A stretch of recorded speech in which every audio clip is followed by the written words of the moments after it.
दोस्तों नमस्कार। एजुकेटेड हिमालय पर आपका स्वागत है। एक अरसे के बाद हमने आज फिर से JOIT 817 पोस्ट कोड पर एक वीडियो बनाने का फैसला किया है।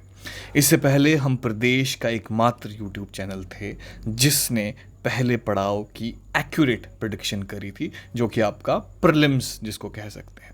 आप वो वीडियो हमारे चैनल पर देख सकते हैं और उसमें बहुत सारे जो चैनल्स थे उन्होंने यही कहा कि कट ऑफ हायर जाएगा। कुछ लोग 44, 45, 6 कर रहे थे। हमने कहा कि जो जनरल की कट ऑफ है वो 37 या 38 इसके आसपास जाएगी, विच वॉज एब्सोल्युटली एक्यूरेट।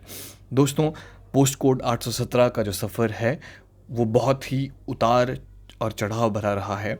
उम्मीद करता हूँ कि आप सभी अभी तक हिम्मत नहीं हारे हैं और इस एग्ज़ाम के रिज़ल्ट का बेसब्री से इंतज़ार कर रहे हैं। दोस्तों, आप बखूबी जानते हैं कि कभी पोस्ट की घटने की बात हुई, कभी कमीशन को कैंसिल कर दिया गया, कभी ये बातें हुई, कभी हाई कोर्ट की बात हुई, कभी सुप्रीम कोर्ट की बात रही। तो इन सभी घटनाओं के बीच में कुछ भी एक्यूरेटली प्रिडिक्ट कर पाना बेहद मुश्किल भरा काम था। कुछ दिन पहले इस एग्ज़ाम की जो आखिरी डॉक्यूमेंटेशन थी वो हुई। उसके बाद जैसा कि हमने वादा किया था कि हम एक वीडियो लेकर आपके सामने आएंगे, वो हम आपके सामने लेकर हाजिर हो गए हैं।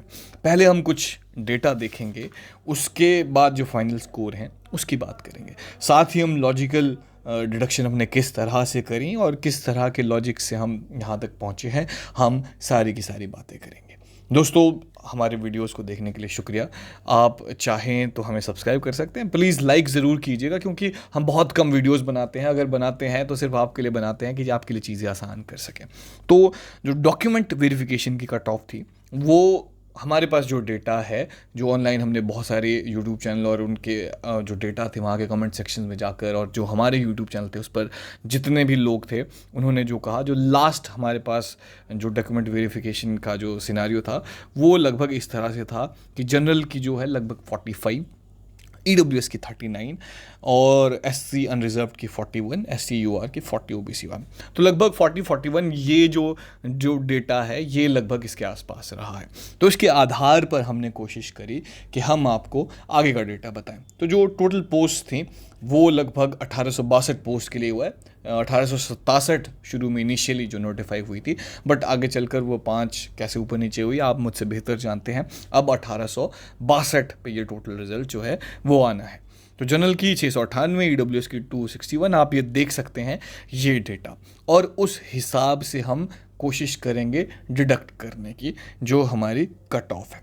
तो हमारे हिसाब से जो कि ऊपर नीचे हो सकती है, क्योंकि ये आपको इस बात का ध्यान रखना है कि ये मात्र एक प्रेडिक्शन है, तो हम ये एक्यूरेट नहीं हो सकता, 1-2 नंबर ऊपर नीचे होगा, पर हमारी कोशिश है कि हम एक्यूरेसी जितनी ज़्यादा हो सके वो लाने की कोशिश करें।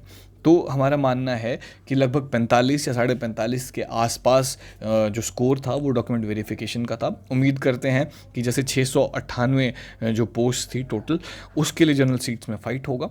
तो हम जैसे कह रहे हैं कि 45 के आसपास जो हमने डॉक्यूमेंट वेरिफिकेशन में देखा, तो मेरा मानना है कि लगभग 3 जो मार्क्स है वो एवरेज एक जनरल स्टूडेंट के पास होते हैं। तो लगभग मुझे लगता है, क्योंकि 3 ही कैंडिडेट बचे हैं, तो 50 तक ही इसकी कट ऑफ जाएगी। तो मेरा मानना है कि मैं आपको बताऊंगा कि ये 49 तक भी आ सकती है और 48.5 भी आ सकती है। इसके पीछे एक लॉजिक है जो मैं आपको वीडियो के आखिर में बनाऊंगा। तब तक आप इस वीडियो को प्लीज़ लाइक कीजिए, आपके जो साथी हैं उनके साथ ज़रूर शेयर कीजिए, क्योंकि ज़्यादा व्यूज़ आते हैं, लोगों की एंगेजमेंट बढ़ती है, तो हमें लगता है कि आपका इंटरेस्ट इसमें है। तो चलिए EWS की बात करते हैं। EWS की 261 सीटें हैं और 39 या 39 जो है उसमें जो है वो आपकी जो डॉक्यूमेंट वेरिफिकेशन की थी वो लास्ट हमने देखा कि 39 वाला जो है डॉक्यूमेंट वेरिफिकेशन के लिए गया। तो हमें लगता है कि ये लगभग 45 तक रहने वाला है इसका कट ऑफ। वो इसलिए क्योंकि मुझे लगता है कि जो EWS का टॉपर होगा या SC का टॉपर होगा, चलो फिलहाल EWS के टॉपर की बात करते हैं, वो जनरल से नहीं लड़ेगा। वो क्या करेगा, अपनी ही कैटेगरी से लेगा, क्योंकि ऐसे ज़्यादा चांसेस होंगे कि EWS से उनको वहाँ पर रेगुलर सीट मिले, और हो सकता है जनरल में वो सिर्फ क्वालिफाई कर रहे हो ऐसी सीट के लिए जो कि रेगुलर पोस्ट नहीं है। तो इस वजह से क्या है, SC ST और OBC के जो हाई एंड के लोग हैं, जो हाई एंड तो है पर इतने हाई एंड नहीं है कि वो जनरल की जो अनरिजर्व्ड की जो रेगुलर पोस्ट हैं उसको कर पाएँ। तो वो क्या है, वो हायर उसमें एंड पर नहीं जाएंगे, वो चाहेंगे कि वो अपनी कैटेगरी से रेगुलर पोस्ट लें।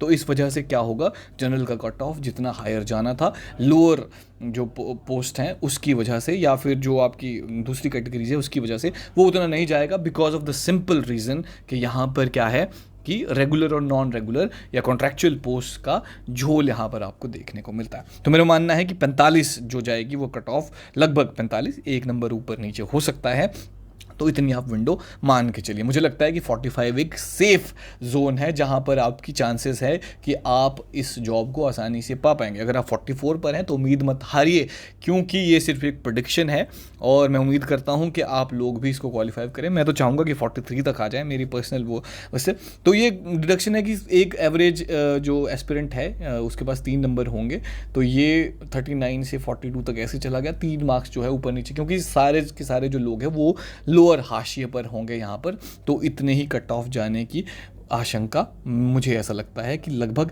इतनी जो है वो आपकी कट ऑफ जाएगी।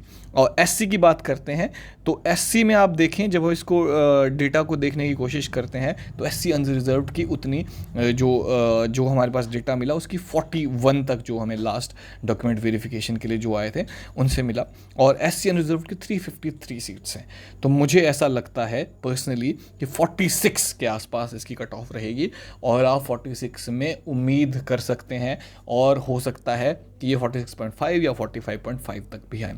एसटी की बात करते हैं 40-47, एससी में जो अनरिजर्व्ड की बात कर रहे हैं ये जो टोटल सीट्स हैं 70 हैं, इतनी ज़्यादा नहीं है। तो हम इसको देखने की कोशिश करते हैं कि जो हमारी टोटल जो है वो कितनी थी। एसटी अनरिजर्व्ड में 40 गई है, तो इसमें मुझे लगता है क्योंकि सीटें कम है तो 46-47 यहाँ 6-7 नंबर की विंडो मैं देना चाहता हूँ। पर ये फैक्टर पे डिपेंड करता है कि जो 40 और 41 के हाशिए पर है वहाँ कितने ज़्यादा स्टूडेंट्स हैं, तो इस वजह से जो प्रेडिक्शन है उसको अनप्रिडिक्टेबल मैं मान सकता हूँ, और इतना ज़्यादा एक्यूरेटली हम उम्मीद करते हैं कि जो निचले हाशिए पर 40, 41, 42 पे जो है वो बहुत सारे स्टूडेंट्स होंगे और वही जो लोग हैं एलिमिनेट होंगे।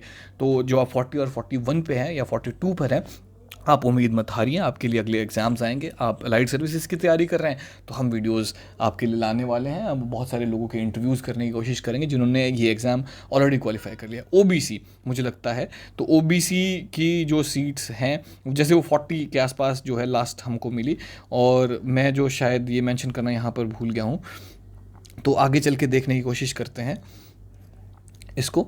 ओबीसी की जो अनरिजर्व्ड की जो अभी तक वो आई है वो हम देख रहे हैं कि 45-46 जो हमें लगता है वो हमारे हिसाब से रहने वाली है, और जो कट ऑफ है ये 40-41 के आसपास जो डॉक्यूमेंट वेरिफिकेशन की थी, क्योंकि इतनी ज़्यादा सीट्स नहीं है। ओबीसी बीपीएल मैं मेंशन करना भूल गया, बट ओबीसी जो अनरिजर्व्ड कैटेगरी की जो सीट्स हैं वो 304 है, और अनरिजर्व्ड की मुझे लगता है कि 45 मैक्सिमम जाएगी, और 45 में आपका जो स्कोर है वो इन हो जाना चाहिए। तो हमने बहुत सारी प्रेडिक्शंस करी, क्योंकि ऊपर नीचे होता रहा, कभी टेस्ट डिले हो गया, कभी सुप्रीम कोर्ट चले गए, कभी पोस्ट घट गई, कभी कुछ हो गया। तो ये हमारी जो आखिरी प्रेडिक्शन है उसके बारे में बात करें तो ये मैं ऑलरेडी डिस्कस कर चुका हूँ, इतनी पोस्ट हैं। लास्ट में क्या मैं बात करना चाहता हूँ वो इम्पॉर्टेंट है, और लास्ट में कैसे डिस्कस करता हूँ वो मैं चाहता हूँ कि मुझे क्यों लगता है कि जो जनरल की जो सीट्स हैं वो आपकी जो थोड़ी सी जो कट ऑफ है वो कम जाएगी। वो मेरा मानना है इसलिए कम जाएगी, उसके रीज़न है, एक तो जो बहुत सारे लोग हैं वो बैंकिंग एसएससी हाई कोर्ट की जनरल जो सीट्स हैं या रेगुलर सीट्स हैं वो उसमें ज्वाइन कर चुके हैं, और बहुत सारे लोग ने बैंकिंग एसएससी जिन्होंने नौकरियां बहुत कम थी उन्होंने ज्वाइन कर लिया होगा, तो जाहिर है वो लोग भी ज्वाइन नहीं करेंगे। तो इसलिए इसमें जो वेटिंग लिस्ट है वो भी बहुत इंटरेस्टिंग रहने वाली है। तो वेटिंग लिस्ट में अगर आप हैं तो आपके लिए भी उम्मीद है, क्योंकि बहुत सारे जो लोग हैं वो ज्वाइन नहीं करेंगे। तो जनरल की जो कट ऑफ वो कम क्यों आएगी, क्योंकि जो मैं ऑलरेडी डिस्कस कर चुका हूँ, जो एससी एसटी और उसके जो अलग कैटेगरी डब्ल्यूएस के हैं वो हो सकता है उनको रेगुलर जनरल से ना मिले, कुछ को मिल जाएगा, पर मेजॉरिटी ऐसे होंगे जिनको नहीं मिलेगा, तो वो जनरल की सीट नहीं लेंगे, क्योंकि वो लेंगे वो वाली सीट जो कि रेगुलर है और उनके लिए ज़्यादा फ़ायदेमंद है। तो ये मेरा मानना था। आपको क्या लगता है हमसे ज़रूर शेयर कीजिए, हमारे ग्रुप्स में आपको शेयर कर दूंगा। हमारा जो सोशल मीडिया, मेरा पर्सनल हैंडल या फिर जो हमारा द चैनल का हैंडल है वो भी मैं आपसे शेयर कर दूंगा, आप हमको ज़रूर फॉलो कीजिए और हमसे आप वहाँ पर संपर्क कर सकते हैं। ठीक है, तो बहुत सारे लोग ऐसे हैं जो हमें फॉलो नहीं करते हैं और फिर भी आप मैसेज भेज देते हैं। आई मीन कम ऑन, आप एक फॉलो बटन नहीं दबा रहे हो, यू एक्सपेक्ट कि पीपल आपको अपना टाइम निकाल के आप जो है वो अपना कीमती समय दे रहा है, और you can not do a simple thing कि आप जो उनके सोशल मीडिया से जुड़ सको और उनकी कम्युनिटी का हिस्सा बनो। तो उम्मीद करता हूँ आप सेंसिबल डिसीजंस लेंगे, और उम्मीद करता हूँ आप लोगों के साथ शेयर भी करेंगे, और मैं चाहता हूँ कि आप अच्छे से अपनी प्रॉब्लम्स हमको बताएं और हम उस हिसाब से यहाँ पर जो वीडियोज़ हैं आपके लिए लाएँ। तो इस वीडियो को देखने के लिए बहुत बहुत शुक्रिया। एक और वीडियो में मुलाकात होगी। धन्यवाद।